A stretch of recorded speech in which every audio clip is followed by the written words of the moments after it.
Good afternoon dear students.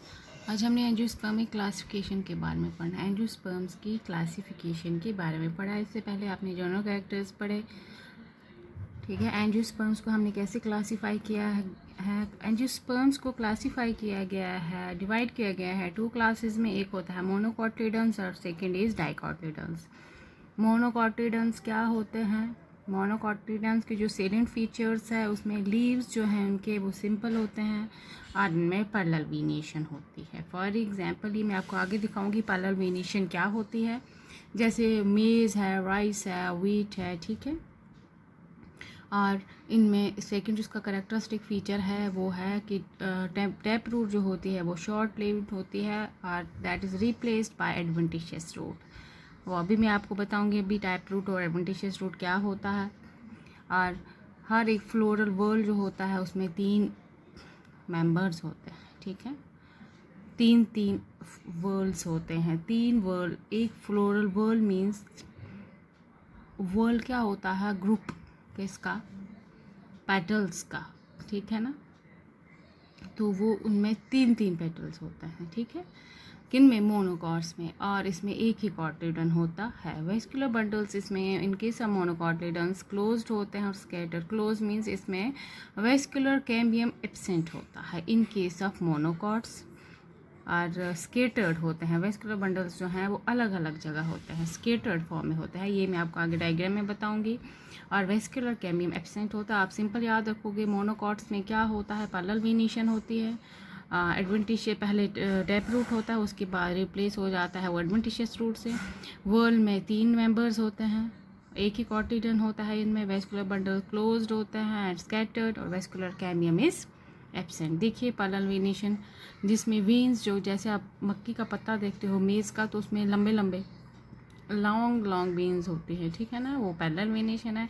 Reticulate वेनिएशन आपको दिख रही है इस लीफ में, जो कि नेटवर्क होता है वेन्स का लीफ में, ठीक है। ये क्या है? रेटिकुलेटेड वेनिएशन। पैरेलल वेनिएशन क्या होता है? जहाँ पे मिड रिब के साथ साथ वेन्स होती है वो मिड रिब के पैरेलल होती हैं, ठीक है। ऐसे ही रूट सिस्टम आपने पढ़ा। टैप रूट होता है पहले, रेडिकल जो होती है मेन रूट होती है वो डायरेक्टली ग्रो करती है डीप इनटू द अर्थ। और एडवेंटिशियस रूट्स मीन्स ये ग्रुप होता है।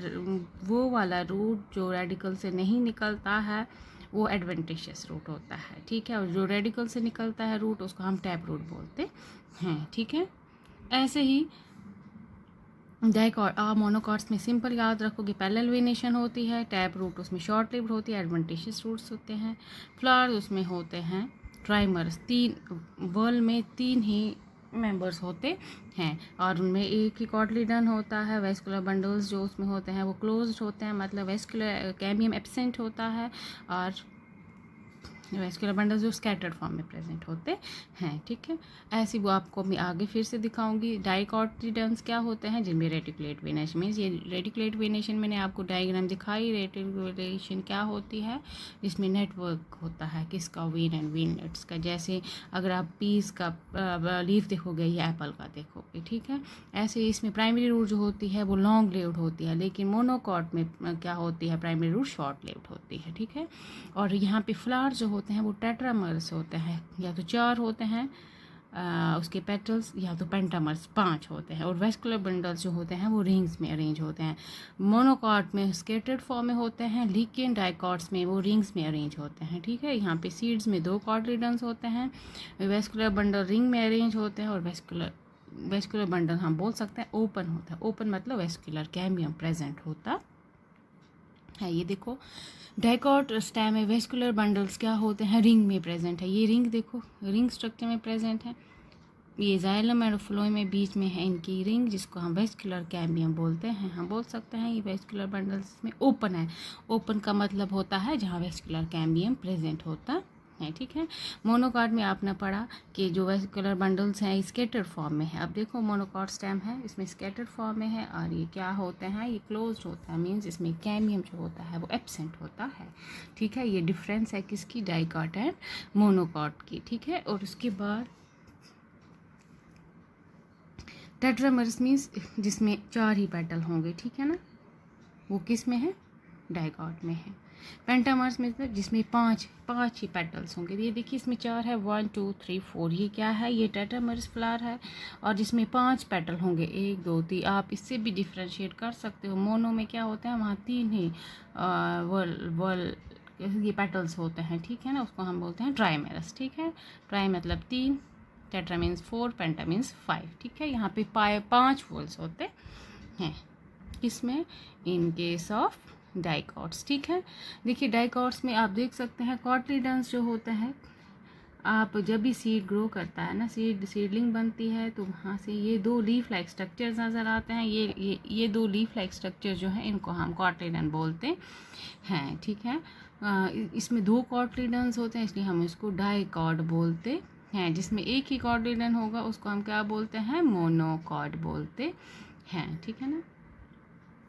इनको हम डाइकोटाइल्स भी बोलते हैं, ठीक है ना। इसमें 2, जिसमें हम इसको कॉटलीडन्स भी बोलते हैं या एम्ब्रियोनिक लीफ भी बोलते हैं। डाइकॉट्स में अबाउट कितने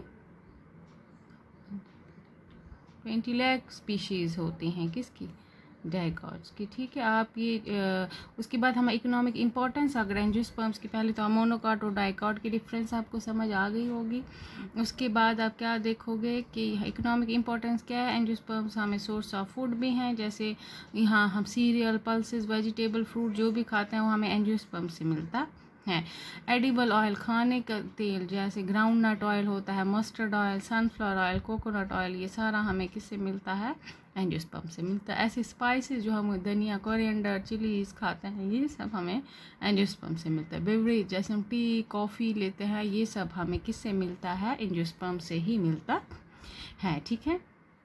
ऐसे ही इसकी इकोनॉमिक मेडिसिनल वैल्यू भी है इन प्लांट्स की, जैसे हमें एकोनिटम नेपलस मिलता है या सिंसोना है, ये सब हमें एंजियोस्पर्म से मिलता है। टिम्बर, बहुत सारे प्लांट एंजियोस्पर्मिक ट्रीज़ हैं जो उनसे हमें वुड मिलता है जो हम यूज़ करते हैं। ऐसे फाइबर जो होते हैं डिफरेंट क्वालिटी के, वो हमें नी से मिलता है, किससे, एंजियोस्पर्म। जैसे टेक्सटाइल हमें कॉटन मिलता है एंजियोस्पर्म से, फ्लैक्स मिलता है, ठीक है ना।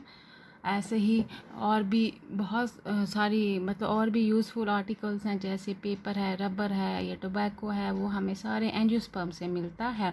ऐसे शुगर, हम शुगर कैन से ऑब्टेन करते हैं, शुगर बीट से ऑब्टेन करते हैं, ठीक है ना। बहुत सारे एंजियोस्पर्मिक प्लांट है जो ऑर्नामेंटल्स होते हैं, जो हम घर पे लगाते हैं अपने घर की खूबसूरती के लिए, हम उनका यूज़ करते हैं। ये डिफरेंट क्या है, ये इनकी इकोनॉमिक इम्पोर्टेंस है। हम oil, food, medicine, timber, fibres, ठीक है, ये सब हमें किससे मिलता है, इन्हीं एंजियोस्पर्म से मिलता है। आप सिंपली याद रखोगे एंजियोस्पर्म्स की क्लासिफिकेशन, मोनोकॉट एंड डाइकॉट।